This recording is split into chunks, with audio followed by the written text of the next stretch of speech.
Mister ladies channel viewers அனைவருக்கும் வணக்கம். இன்னைக்கு நம்ம என்ன பார்க்க போறோம் அப்படின்னு சொல்லி சொன்னோம்னா, மூளை வளர்ச்சி.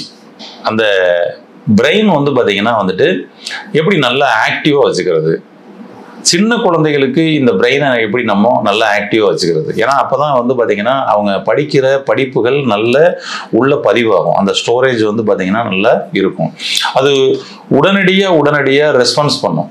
இப்போ நம்ம பரீட்சை காலில் உட்காந்துக்கிட்டு யோசிச்சுக்கிட்டே இருந்தோம்னா அது உள்ள பிரெயின் தேடிக்கிட்டே இருந்துச்சுன்னா உள்ள ஒரு கன்ஃபியூஸ் ஆயிடும் இல்லையா. அப்போ அது உடனடியாக ரெஸ்பான்ஸ் பண்ணணும். நம்மளுடைய பிரெயின், நம்மளுடைய நர்வஸ் நரம்பு மண்டலங்கள் மிக வேகமாக இயங்கணும். இதற்கெல்லாம் நம்ம என்ன பண்ணலாம்? அப்போ நம்மளுடைய குழந்தைகளுக்கு இந்த மூளையை பார்த்தீங்கன்னா நல்லா ஆக்டிவாக வச்சுக்கிறதுக்கு நம்ம என்னென்னலாம் பண்ணலாம் அப்படின்ற சில விஷயங்களை தான் இந்த பதிவில் நம்ம பார்க்க போகிறோம். பொதுவாக நம்மளுடைய உடம்புல இருக்கக்கூடிய எல்லா உறுப்புகளும் அவர்கள் தானே செயல்பட்டாலும் அதை எல்லாத்தையும் கண்ட்ரோலுக்குள்ள வச்சிருக்கக்கூடிய ஒரு நபர் அப்படின்னு சொல்லி சொன்னோம்னா நம்மளுடைய மூளை. எப்படி இயங்கணும், எவ்வளவு வேகமா இயங்கணும், நம்ம உட்காரணுமா, நிக்கணுமா, நடக்கணுமா, எழுதணுமா, இப்படி எல்லா விஷயத்துக்கும் உடல்களுக்குள்ள அங்க கமாண்ட்ஸ் பாத்தீங்கன்னா பறந்துகிட்டே இருக்கும். எண்டோக்ரைன் நாளமில்லா ஹார்மோன் இப்ப சுரக்கணும், இவ்வளவு எம்எல் சுரக்கணும், இது முதற்கொண்டு நமக்கு பிரெயின்ல இருந்து இந்த கமெண்ட்ஸ் நமக்கு கிடைக்கும். நம்ம சாப்பிடணும், சாப்பிடும் பொழுது இது மசாலா கலந்த ஐட்டமா, கார்போஹைட்ரேட் உணவுகளா, புரோட்டீன் உணவுகளா, இதற்கு அரைப்பதற்கு தேவையான அந்த ஆசிட்ஸ், ஹைட்ரோகுளோரிக் அமிலம் எவ்வளவு வேணும், பித்த நீர் எவ்வளவு வேணும், கணைய நீர் எவ்வளவு வேணும், இது எல்லாத்தையும் இங்க பிரெயின் மூலமாக அந்தந்த கிளாண்ட்ஸுக்கும் அந்தந்த ஆர்கனுக்கும் சிக்னல் பறக்கக்கூடியது நம்மளுடைய பிரெயின் மூலமா.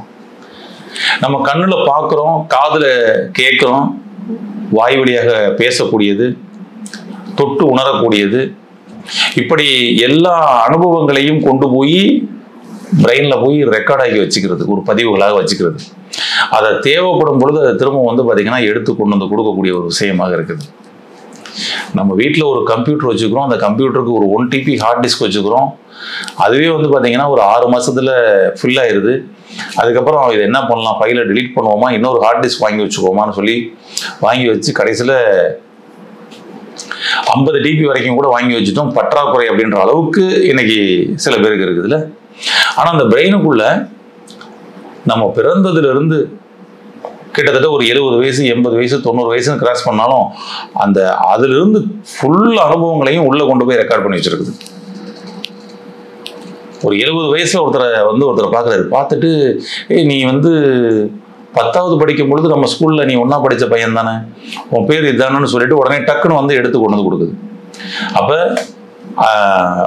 அவருக்கு ஒரு 15 வயசுல நடந்த அந்த பதிவுகளை உள்ள ரெக்கார்ட் பண்ணி எடுத்து கொண்டு கொடுக்குது பிரெயின்.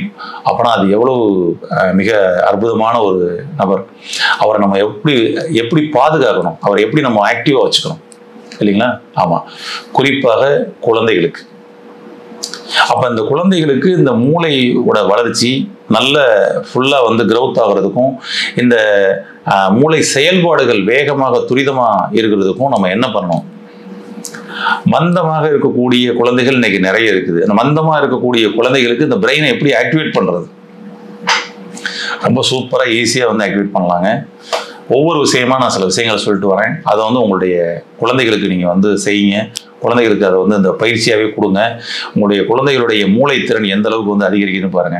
இது குழந்தைங்க மட்டும் தான் பண்ணணுமா? கிடையாதுங்க, எல்லா பேருமே நீங்க பண்ணிக்கலாம். பெட்டர்.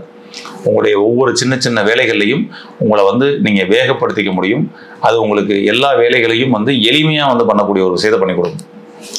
ஃபர்ஸ்ட் விஷயம், நாம பிறக்கப்படும் பொழுது இங்க பிரெயின் பாத்தீங்கன்னா டோட்டலா எம்டியா தான் நமக்கு கொடுத்து அனுப்புனது. கரெக்டுங்களா? எத்தனை டிபி அதுல ஸ்டோரேஜ் அப்படின்னு இப்போ வரைக்கும் இன்னும் கண்டுபிடிக்கப்படலை. ஏன்னா அவ்வளவுக்கு உள்ள ஸ்டோரேஜ் போய்கிட்டு இருக்குது. மூளையை அதிகமா பயன்படுத்தின ஐன்ஸ்டீனே பாத்தீங்கன்னா கிட்டத்தட்ட 5% தான் பயன்படுத்திக்கிறாரு அப்படின்றத சொல்றாங்க. அதிகபட்சமே அவ்வளவுதான் பயன்படுத்திக்கிறாரு, மிகப்பெரிய அறிவாளி. அப்பனா நம்மளாம் எத்தனை % பயன்படுத்திருக்கோம்னு பாருங்களேன். அப்ப அவ்வளவுக்கு இன்னும் ஸ்டோரேஜ் இருக்குது. அப்போ நம்மளுடைய குழந்தைகளுக்கு அந்த அந்த பிரெயின் பவரை வந்து இன்க்ரீஸ் பண்ணணும் அப்படின்னு சொல்லி சொன்னோம்னா, அப்போ அதற்கு தேவையான உணவு முறைகள், லைஃப் ஸ்டைல்லாம் என்ன பண்ணணும் அப்படின்னு சொல்லி சொன்னோம்னா, அதை நம்ம வந்து பார்க்க போகிறோம். அதில் ஃபர்ஸ்ட் விஷயம், எம்டியாக கொடுத்த இந்த பிரெயினில் நாம் கொண்டு போய் உள்ள ஸ்டோரேஜ் பண்ணி வச்சோம் பார்த்தீங்களா, அது ஃபுல்லாக நிறைய மனப்பதிவுகளை உள்ளே கொண்டு போய் வச்சுக்கிறோம். கண்ணில் பார்த்தது, காதில் கேட்டது, கையில் எழுதுனது, படித்தது, இப்படி எல்லா விஷயமும் கொண்டு போய் வச்சுக்கிறோம். வாழ்க்கை அனுபவங்களில் கிடைச்ச விஷயங்கள்லாம் கொண்டு போய் வச்சுக்கிறோம். உள்ள போய் ஸ்டோரேஜ் ஆகிட்டு இருக்குது. அதில் மனப்பதிவுகள், நம்மளுடைய கவலை, கோபம், பயம், விரக்தி, பொறாமை, இப்படி எல்லாம் இதுவும் போய் உள்ள போய் அங்கே போய் பதிவு பண்ணி வச்சுக்கிறோம். அதுவும் உள்ள திரும்ப வந்து ரிஃப்ளெக்ட் பண்ணிகிட்டே இருக்குது. என்னன்னா, ஒரு கம்ப்யூட்டர் இருக்குது. ஒரு கம்ப்யூட்டரில் அல்லது ஒரு செல்ஃபோன் இருக்குது. ஒரு செல்ஃபோனில் அப்படி வச்சுங்களேன், கம்ப்யூட்டரோ செல்ஃபோனோ என்ன பண்ணுறீங்க, தேவையில்லாத ஃபைல்ஸ், ஆமாம் தேவையில்லாத ஃபோட்டோஸ், நிறைய ஃபோட்டோஸாக பிடிச்சி வச்சு உள்ளுக்குள்ளே ஸ்டோரேஜ் அதிகமாக ஏற்றி வச்சு ஃபோட்டோஸும் வீடியோஸும், தேவையில்லாத ஃபோட்டோஸ் வீடியோஸாக நீங்கள் ஃபோட்டோ பிடிச்சி ஏற்றி வச்சுருந்தீங்கன்னா, இப்போ உங்களுடைய செல்ஃபோனில் நீங்கள் வந்து ஒரு ஃபைலை தேடுறீங்க, ஒரு ஃபோட்டோஸ் தேடுறீங்க, எப்படி கிடைக்கும்? நிறைய குப்பை ஃபோட்டோஸாக இருக்குது, குப்பை ஃபைல்ஸாக இருக்குது. ஒரு கம்ப்யூட்டரில் தேவையில்லாத ஃபைல்ஸ் நிறைய அப்படியே இருக்குது. இப்போ போய் நீங்கள் அதுக்குள்ளே போய் சர்ச் பண்ணி எனக்கு இந்த ஒரு ஃபைல் வேணும்னு சொல்லி தேடினா எப்படி இருக்கும்? அப்படியே சுற்றிக்கிட்டே இருக்கும். சுற்றி ரொம்ப நேரம் கழித்து இந்த ஃபைலா அப்படின்னு சொல்லிட்டு நமக்கு ஒரு 4-5 ஃபைலை காமிக்கும் அதோட ரிலேட்டடில். அது மாதிரி தான் நிறைய பசங்க படித்த விஷயம்தான், ஸ்கூலில் படித்த விஷயம்தான், நாம் உட்கார்ந்து அவர்களுக்கு சொல்லி கொடுத்த விஷயம்தான், அதை கேட்கப்படும் பொழுது உள்ள போய் அப்படியே ஒரு ரவுண்டு சுற்றி ரொம்ப யோசிச்சு கடைசியில் பார்த்தீங்கன்னா கொண்டு வந்து வெளியில் கொடுக்குறதுமே வந்து பார்த்தீங்கன்னா டவுட்டாக இருக்கிற ஃபைலை கொண்டு வந்து வெளியில் அவர் கொடுக்குது. இதுவாக தான் இருக்குமோ, இது இல்லை, ஓ ஆமாம் ஆமாம் இது இல்லை இன்னொன்று அப்படின்னு சொல்லிட்டு உடனே இதைத்தான் சொல்ல வந்தேன் அப்படின்னு சொல்லிட்டு சொல்லுவாங்க. நிறைய குழந்தைகளை நீங்கள் கவனிச்சிருக்கலாம். ஆக்சுவலி விஷயம் அதுதான். காலியாக இருந்த ஹார்ட் டிஸ்கில் தேவையில்லாத ஃபைலை அதிகமாக நிறைய வச்சுட்டதுனால நமக்கு தேவையான ஒரு ஃபைலை எடுத்துகிட்டு வர்றப்ப சிரமம் இருக்குது. இது நீங்கள் அடிப்படையாக புரிஞ்சுக்கணும். கம்ப்யூட்டரில் அது மாதிரி வந்து நமக்கு வந்து பார்த்தீங்கன்னா லோடு ஸ்டோரேஜ் ஃபுல்லாக வந்து தேவையில்லாத ஃபைல் இருக்குதுன்னா அதை என்ன பண்ணுவோம், ஃபுல்லாக டெலீட் பண்ணுவோம். அந்த ஜங்க் ஃபைல்லாம் டெலீட் பண்ணுங்கள். அந்த தேவையில்லாத டூப்ளிகேட் ஃபைல்லாம் வந்து டெலீட் பண்ணுங்கள். காப்பி ஃபைல்லாம் அப்படின்னு அதை ஃபுல்லாக டெலீட் பண்ணி தேவையில்லாத ஃபைலை இது பண்ண பிறகு அப்போ பாருங்கள் உங்கள் கம்ப்யூட்டர் ரொம்ப சூப்பராக இயங்கும்.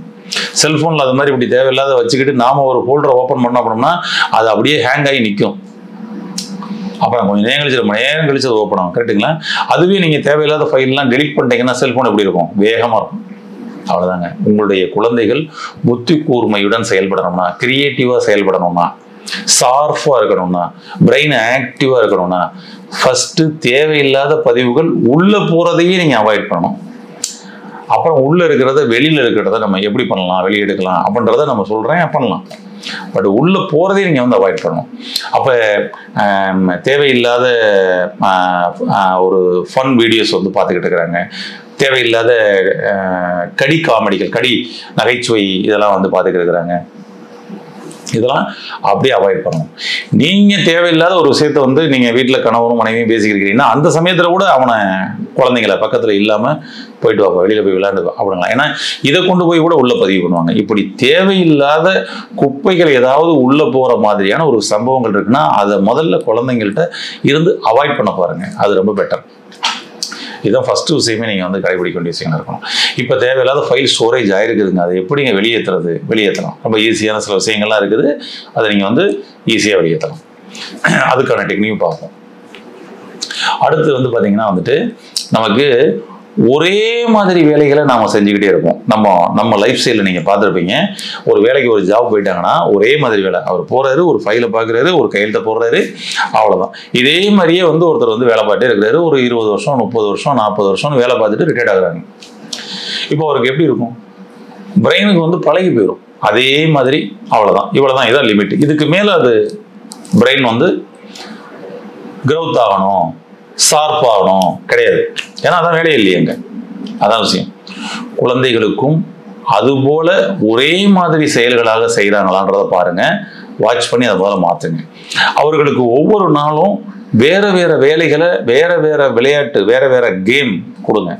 வேற வேற பாடத்திட்டங்களை படிக்க வைங்க. வேற வேற பிளேசஸுக்கு கூட்டு போங்க. வேற வேற ட்ரெஸ்களை அவர்களுக்கு வந்து கொடுங்க. இப்படி ஒவ்வொன்றையும் மாத்திக்கிட்டே இருங்க. அந்த பிளே கிரவுண்ட்ல விளையாட போடும்பொழுது கூட எல்லா கேமுமே, இப்ப இன்னைக்கு ஒரு கேம் ரைட், நாளைக்கு வேற கேம் இருக்கணும். அப்பதான் இது வந்து பிரெயின் என்ன பண்ணும், அடுத்து ஒரு கிரியேட்டிவா நம்ம பண்ணணும் அப்படின்னு சொல்லி அதை பண்ணுவோம். ஒரே மாதிரி விளையாடணும், ஒரே மாதிரி அது மட்டுமே தான் உள்ள ரெக்கார்ட் ஆகிட்டு இருக்கும். இதுல எது நமக்கு குழந்தைக்கு நல்லா சிறப்பாக வரானோ நம்ம அதுக்குள்ள டிராவல் பண்ண வைக்கிறதுக்கும் பெட்டரா இருக்கும். அதனால மூளைக்கு மாற்றி மாற்றி வேலை கொடுப்பதனால்தான் புத்தி கூர்மையாகுமே தவிர ஒரே இதுக்குள்ள இருந்தால் புத்தி கூர்மையாகாது. ஒரே வேலையை திறமையா செய்யறதுக்கு அது வந்து கற்றுக் கொடுத்துரும். ஆமா. ஆனா இது கிரௌத் ஆகணும், நல்ல இன்னும் நமக்கு வந்து பார்த்தீங்கன்னா ஷார்ப்பா இருக்கணும் அப்படின்னு சொல்லி சொன்னோம்னா வேற வேற வேலைகள் கொடுங்க. ஒரே துறையில் வேற வேற வேலைகளை கொடுங்க. அப்ப அந்த துறையில சக்சஸ் ஆகிறதுக்கு ரொம்ப ரொம்ப அருமையா சப்போர்ட் பண்ணி கொடுக்கும். இப்படி மாத்துங்க ஒண்ணு. அடுத்தது, நம்ம இரவு அதிக நேரம் எப்போ முழிக்க ஆரம்பிச்சோமோ அப்பதான் நம்ம மந்தமாயிட்டோம். நம்மளுடைய பிரெயின் வந்து கிரியேட்டிவா செயல்படுறது இல்லை, மந்தமாயிட்டோம்.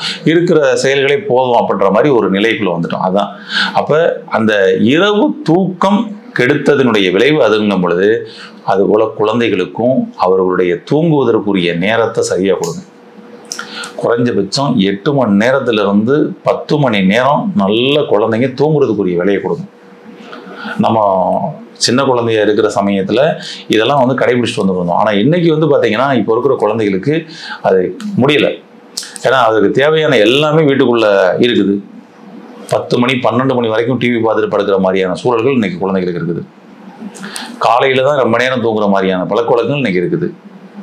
படிக்கிற குழந்தைகளுக்குமே வந்து பயங்கர பிஸியா ஃபுல்லா படிச்சுக்கிட்டே இருக்கக்கூடிய சூழல்கள் தான் இருக்குது. தூங்குற டைம் வந்து குறைஞ்சிருக்குது. தூக்கம் தான் உங்களுடைய மூளைக்கான ஹீலிங் எனர்ஜியை கொடுக்குறதுன்னு சொல்லி சொல்லுவோம். அப்பதான் அந்த தூங்கும் பொழுதுதான் என்ன ஆகும்னா, இங்க போய் ஃபைல்ஸ் எல்லாம் கொண்டு போய் அங்கங்க போயிட்டு சேவ் பண்ணி வச்சுக்கிட்டு அப்பான ஃப்ரீ ஆகும். நீங்க பாருங்க, காலையில இருந்து நீங்க ஏதோ ஒரு படிக்கிறதே நீங்க குழந்தைங்க படிச்சுக்கிட்டே இருக்காங்கன்னு வச்சுக்கோமே, அப்ப நைட்டுக்கு பாத்தீங்கன்னா தலை அப்படியே கனமா இருக்கிற மாதிரி ஃபீல் இருக்கும். நமக்கே பாத்தீங்கன்னா காலையில இருந்து அப்படியே கடுமையா வந்து ஏதோ சிந்திச்சு வேலை பார்த்துட்டு இருக்கிறீங்கன்னா, சாயந்தரம் ஆன உடனே பிரெயின் வந்து டைட் ஆயிடுது. ஏதாவது ஒரு டீ சாப்பிட்றோம்பா, காஃபி சாப்பிட்றோம்பா, அப்பதான்ப்பா ஃப்ரெஷ் ஆகுன்ற மாதிரி அங்க வந்து ஆகுது. இல்லைன்னா ஹேங் ஆயிருன்ற மாதிரி ஆயிடுது. ஆனா நீங்க நைட் நல்லா தூங்கிட்டு காலையில பாருங்க ஃப்ரெஷ் ஆயிடுது. அது மாதிரி நம்மளுடைய பிரெயின்ல அந்த கிளென்சிங் நடக்கணும் அப்படின்னா இரவு தூக்கம் குழந்தைகளுக்கு அது முதல்ல கொடுங்க. அப்புறம் அவர்களுடைய பழக்க வழக்கங்கள்ல இப்போ வலது கையில எழுதக்கூடிய ஒரு பெர்சன் அப்படின்னா அவர்களுக்கு தினந்தோறும் ஜஸ்ட் ஒரு அரை மணி நேரம் இடது கையில எழுதுற பழக்கத்துக்கு கற்றுக் கொடுங்க. உங்களுடைய குழந்தைகள் இடது பக்கம் தான் எழுதும் அப்படின்னா ஒரு டெய்லி ஒரு அரை மணி நேரத்துக்கு வலது பக்கத்துல எழுதுற மாதிரி கற்றுக் கொடுங்க. அப்ப நமக்கு 2 பிரெயினுமே நல்லா ஆக்டிவேட் ஆகும். 2 பிரெயினும் ஆக்டிவேட் ஆச்சு அப்படின்னு சொன்னோம்னா, ஏன்னா நம்மளுடைய ஒரு பிரெயின் வந்து நம்மளுடைய பிசிக்கல் ஆக்டிவிட்டிஸ் அந்த செயல்கள் இருக்கணும். இன்னொரு பிரெயின் தான் அது வந்து நமக்கு வந்து கிரியேட்டிவிட்டியை கற்றுக் கொடுக்கும். ஓகே, ஆமா. லெஃப்ட் பிரெயின் நம்மளுடைய இயக்கங்களை இது பண்ணிக்கிறோம். ரைட் பிரெயின் நம்மளுடைய கிரியேட்டிவிட்டியை நமக்கு வந்து கற்றுக் கொடுக்கும். அதான் அவசியம். அப்ப 2ஐயும் ஆக்டிவேட் பண்ணணும்னா கையில எழுதக்கூடிய பழக்க வழக்கங்கள், கையில வேலை பார்க்கப்படும் பொழுது சில வேலைகளை இடது பக்கம் கையில பண்ணுங்க.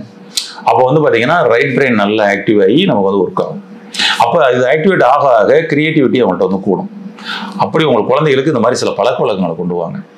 உணவு முறைகள்ல பண்ணணும்னா, நீங்க கன்சீவா இருக்கப்படும் பொழுதே, உங்களுடைய குழந்தை வயிற்றுக்குள்ள இருக்கப்படும் பொழுதே, நீங்க ஒரு 6 மந்த் அந்த மாதிரி ரேஞ்செல்லாம் வந்துட்டீங்க அப்படின்னா, ஆமா நீங்க 3-4 மந்த்ஸ்க்கு மேலேயே நீங்க வந்து தாராளமா வந்து பண்ணலாம். என்ன பண்ணணும்னா, மாதுளை பழம் நீங்க அதிகமா சாப்பிட ஆரம்பிச்சிடணும். உங்களுடைய குழந்தை கருவில் இருக்கப்படும் பொழுதே அந்த மூளை வளர்ச்சி அந்த வந்து பாத்தீங்கன்னா நல்லா சூப்பரா பூர்த்தி அடையும்.